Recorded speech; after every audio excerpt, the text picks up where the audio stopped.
This meeting is being recorded. नमस्कार दोस्तों, मैं सीए मनोज गुप्ता। आज मैं प्रोजेक्ट रिपोर्ट पे डिस्कस करना चाहूँगा आप लोगों के साथ कि प्रोजेक्ट रिपोर्ट एक हम लोग काफ़ी बार सुनते होंगे कि प्रोजेक्ट रिपोर्ट की अपने बैंक भी हमें कहता है, कोई हम कोई फंडिंग के लिए जाते हैं कि प्रोजेक्ट रिपोर्ट बना के लाओ, सीए को बोलो प्रोजेक्ट रिपोर्ट बना के देगा आपका। तो प्रोजेक्ट रिपोर्ट बेसिकली एक ऐसा डॉक्यूमेंट है जो हम इंफॉर्मेशन को कंपाइल करते हैं उसके अंदर। जब सारी इंफॉर्मेशन इकट्ठा कर लेते हैं तो एक वो बुक फॉर्म में उसको हम प्रिंट करके और उसको कंपाइल करके बैंक को देते हैं। बट उस बुक में, उस प्रोजेक्ट रिपोर्ट में क्या होता है वो हम बेसिक्स डिस्कस करेंगे उसके आज। प्रोजेक्ट रिपोर्ट में क्या है कि भाई कोई भी इंडस्ट्री, फॉर एग्जांपल हम कहते हैं कोई मैन्युफैक्चरिंग यूनिट अपने को लगानी है, कुछ भी आइटम हम बनाना चाहते हैं, तो हम लोग अपने अपने लिए भी एंड जो अपने इन्वेस्टर हैं या फिर बैंकर हैं, लेंडर्स हैं, उनके लिए भी हम लोग इस रिपोर्ट को कंपाइल करते हैं। प्रोजेक्ट रिपोर्ट में क्या-क्या इंक्लूड करेंगे? प्रोजेक्ट रिपोर्ट में सबसे पहले तो जो प्रमोटर ग्रुप है, उनका बायोडाटा कि उनको किस इंडस्ट्री का एक्सपीरियंस है या जॉब में रहे हैं तो क्या किस किस तरह के एक्सपीरियंसेस हैं उन लोगों को, उनकी नेटवर्थ क्या है, उनका नॉलेज बेस क्या है। इसके बाद कई बार क्या होता है, प्रमोटर्स को इंडस्ट्री चलाने का अच्छा एक्सपीरियंस होता है, बट पर्टिकुलर सेगमेंट में वो जाते हैं तो वो प्रोफेशनल्स को हायर कर लेते हैं, तो उन प्रोफेशनल्स का बायोडाटा अपने को इंक्लूड करना पड़ेगा। उसके बाद उसमें इंडस्ट्री एनालिसिस कि हम क्या प्रोडक्ट बनाएंगे, उसकी क्या डिमांड है, क्या सप्लाईज हैं, गवर्नमेंट की क्या पॉलिसीज हैं उसके ऊपर, कोई इंटरनेशनल कंस्ट्रेंट्स तो नहीं है, कोई डोमेस्टिक प्रॉब्लम तो नहीं है, अनरेस्टनेस तो नहीं है, जिस एरिया में हम फैक्ट्री लगाना चाहते हैं वहाँ पर रिसोर्सेज अवेलेबल होने चाहिए, रेलवे नेटवर्क, बस नेटवर्क, रोड। भाई कभी बहुत रिमोट में लगा दिया मान लो, जैसे कई बार आदिवासी ट्राइब्स एरिया में लगा लेते हैं फैक्ट्री, तो उसमें एक्सेस नहीं मिल पाता। फैक्ट्रियाँ जैसे अब आपने देखा होगा कि due to West Bengal unrest, जब टाटा ग्रुप ने अपनी नैनो की फैक्ट्री लगाई थी, तो वहाँ से फैक्ट्री में गुजरात में शिफ्ट करनी पड़ी थी। तो इस तरह के बहुत सारी चीज़ें अपने को, पॉलिटिकल अनरेस्ट वगैरह को भी कंपाइल करना पड़ता है। हम प्रोजेक्ट, बड़े प्रोजेक्ट्स की बात कर रहा हूँ, छोटे प्रोजेक्टों में तो इतना नहीं इशू आता है। अब एक बहुत बड़ा क्या है कि अब हमको cost of project and means of finance की, जो हम फैक्ट्री लगाना चाह रहे हैं या जो प्रोजेक्ट हम बनाना चाह रहे हैं कि उसकी कॉस्ट क्या होगी, वो एक फाइनेंशियल एनालिसिस का बहुत बड़ा एक इम्पोर्टेंट पार्ट है उसके अंदर, प्रोजेक्ट रिपोर्ट के अंदर, कि अपने को फाइनेंशियल एनालिसिस करना है। कॉस्ट ऑफ प्रोजेक्ट में सबसे पहले फैक्ट्री लगाने के लिए मेरे को ज़मीन चाहिए। ज़मीन ओन्ड हो सकती है, लीज पे हो सकती है, किसी के साथ कोलैबोरेशन में हो सकती है। उसके अकॉर्डिंग हम उसकी लैंड कॉस्ट लेंगे।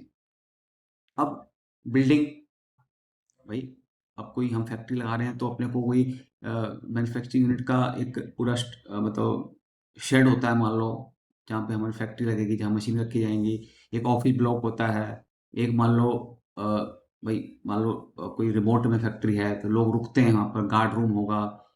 तो अपने को बिल्डिंग ब्लॉक की कॉस्ट लेनी पड़ेगी। आजकल प्री फैब्रिकेटेड बिल्डिंग ब्लॉक बन जाते हैं मार्केट से, आपने खरीदा और डायरेक्ट आपने इम्प्लीमेंट इंस्टॉल कर लिया वहाँ पर।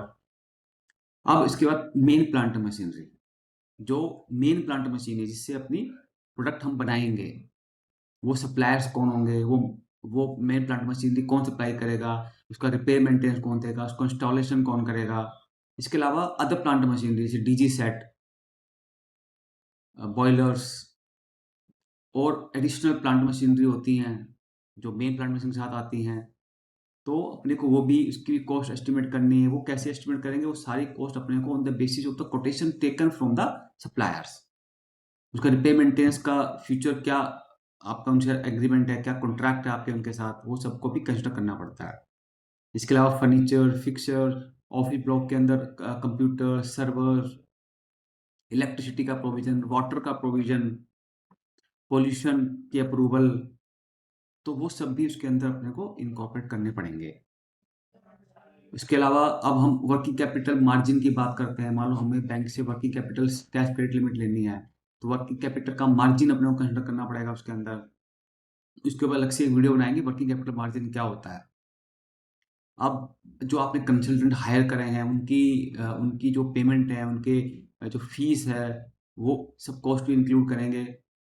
तो प्री ऑपरेटिव एक्सपेंसिव होते हैं, प्रिलिमिनरी और प्री ऑपरेटिव एक्सपेंसिव। कई बार हम नई कंपनी इनकॉर्पोरेट करते हैं तो उसके एक्सपेंडिचर इंक्लूड करने पड़ते हैं अपने को। हमने लोन लिया तो उसकी कोई मान लो भाई कुछ मोरेटोरियम पीरियड होता है हमेशा। मान लो कोई फैक्ट्री लगने में 2 साल लगेंगे, लोन मान लो अपने को 6 महीने में मिल गया, तो 1.5 साल का जो टेन्योर होता है उसको मोरेटोरियम पीरियड बोलते हैं। उसका ना बैंक सिर्फ इंटरेस्ट चार्ज करता है, प्रिंसिपल रिपे नहीं करना होता उसके अंदर। तो उसकी कॉस्ट को अपने को कॉस्ट ऑफ प्रोजेक्ट में लेना पड़ता है। अब जो मान लो फॉर एग्जांपल 100 करोड़ की टोटल कॉस्ट ऑफ प्रोजेक्ट आ गई अपनी, तो इस 100 करोड़ को हम लोग कैसे कैसे फंडिंग आएगी, उसमें प्रमोटर कंट्रीब्यूशन कितना होगा, बैंक लोन कितना होगा, अगर कोई गवर्नमेंट सब्सिडी थी तो कितनी होगी उसके अंदर, या अदर इन्वेस्टर का कंट्रीब्यूशन कितना होगा उसके अंदर।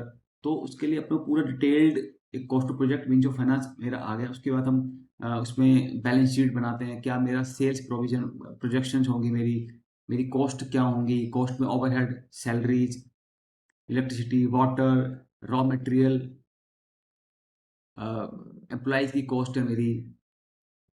तो पूरा कॉस्ट ऑफ प्रोजेक्ट के बाद हम लोग means of finance cost of project financial analysis, profitability analysis करेंगे, balance sheet profit loss account बनाएंगे हर साल का, ब्रेक इवन एनालिसिस करेंगे, कैश फ्लो एनालिसिस करेंगे, फंड फ्लो एनालिसिस करेंगे उसके अंदर। ब्रेक इवन एनालिसिस का भी हम अलग से वीडियो बना सकते हैं, वो भी हम चर्चा कर सकते हैं उसके अंदर। पे बैक पीरियड क्या रहेगा, मेरे मेरे जो रिपेमेंट शेड्यूल क्या रहेगा लोन का। तो फाइनेंशियल एनालिसिस एक सबसे बड़ा मतलब एक प्रोजेक्ट रिपोर्ट का एक 50% पार्ट तो फाइनेंशियल एनालिसिस ही होता है। तो इस ढंग से कॉस्ट ऑफ प्रोजेक्ट में जो फाइनेंस निकालने हैं अपने को, फाइनेंशियल एनालिसिस, प्रोजेक्शन, प्रोजेक्ट जो फाइनेंशियल प्रोजेक्शंस हैं वो डालनी है उसके अंदर। और भी हमें स्वॉट एनालिसिस हम करते हैं इसके अंदर। स्वॉट एनालिसिस क्या, स्ट्रेंथ, वीकनेसेस, अपॉर्चुनिटी, थ्रेट, मेरे कॉम्पिटिटर कौन होंगे, मेरे मार्केट मार्केट सेगमेंट क्या होगा, जियोपॉलिटिकल चीज़ें अपने को देखनी है। मैं किस पूरे देश में माल बेचूंगा, इंटरनेशनल पे बेचूंगा, डोमेस्टिक बेचूंगा, मेरी डिमांड कितनी है मेरे प्रोडक्ट की, और मेरे सप्लायर्स कौन कौन होंगे रॉ मटेरियल के। मतलब ये सब अपने को उसमें एनालिसिस करना है, उन सब का नाम, उनका डाटा अपने को उसमें डालना है। क्योंकि when we go to the bank, तो बैंक ये सब सवाल पूछता है हमसे। तो इसलिए तो वी हैव टू मतलब put all these things together और compile them in a book, जिसको हम प्रोजेक्ट रिपोर्ट बोलते हैं। थैंक यू, धन्यवाद, शुक्रिया मुझे सुनने के लिए।